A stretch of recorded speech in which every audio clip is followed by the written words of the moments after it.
मशहूर मिस्री स्कॉलर और राइटर डॉक्टर उमर अब्दुल काफ़ी कहते हैं कि एक मर्तबा वो मिस्र की एक मस्जिद में जुम्मे का खुतबा दे रहे थे कि एक शख्स उनके पास आया जिसके सर के और दाढ़ी के बाल बहुत ही बड़े हुए थे। उसको देखकर ऐसा लगता था कि उसने कभी भी खुद पर कोई तवज्जो नहीं दी।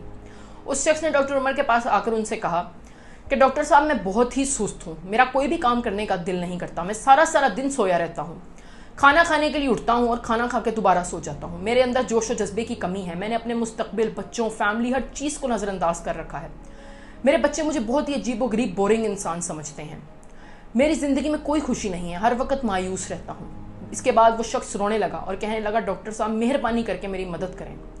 डॉक्टर उमर अब्दुल काफ़ी कहते हैं कि मैंने उससे कहा कि रोज़ 100 मरतबा इस्तग़फ़ार पढ़कर अल्लाह से माफ़ी मांगना शुरू करो और एक हफ्ते बाद मेरे पास आकर मुझे नतीजा बताना। इस पर उस शख्स ने कहा कि मैं आपको पहले ही बता रहा हूँ कि मैं बहुत ही सुस्त इंसान हूँ, दिन में 15-15 घंटे सोता हूँ, मुझे किसी चीज़ की कोई फिक्र नहीं है। आपको लगता है कि सिर्फ इस्तग़फ़ार पढ़ने से मेरे सारे मसले हल हो जाएंगे? डॉक्टर ने यह सुनकर उस शख्स से कहा कि बेटा, हम गोश्त और खून के इंसान हैं, अल्लाह की नाफरमानी और गुनाहों में मुब्तला रहते हैं। वही गुनाह हमारे जिस्मों पर बोझ बन जाते हैं और हमें सुस्ती की तरफ लेकर जाते हैं, हमें जोश और जज्बे की कमी पैदा करते हैं और हमारे अंदर से खुशी ख़त्म कर देते हैं। मेरी इस बात पर अमल करके देखो, तुम हैरान रह जाओगे। कहते हैं कि वो शख्स 6 दिन बाद डॉक्टर उमर के पास हाजिर हुआ और कहने लगा कि मैं आपके हाथ चूमना चाहता हूँ। उसके बाद उस शख्स ने कहा कि अब मैं दिन में 100 मरतबा नहीं बल्कि कई मरतबा 400 से 1000 मरतबा इस्तग़फ़ार पढ़ता हूँ।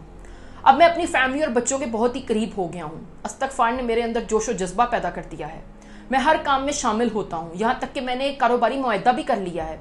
उस शख्स ने कहा कि इस्तग़फ़ार मेरे लिए एक एनर्जी ड्रिंक बन चुका है। तो दोस्तों, इससे ये बात साबित हुई कि इस्तग़फ़ार हमारे लिए उस छतरी की तरह है जो हमें सूरज और बारिश से बचाती है। इस्तग़फ़ार अल्लाह की रहमत है, इसीलिए इस्तग़फ़ार करते रहें ताकि आप हर किस्म की बीमारी, मुश्किल और परेशानियों से महफूज रहें। आमीन या रब्बुल आलमीन।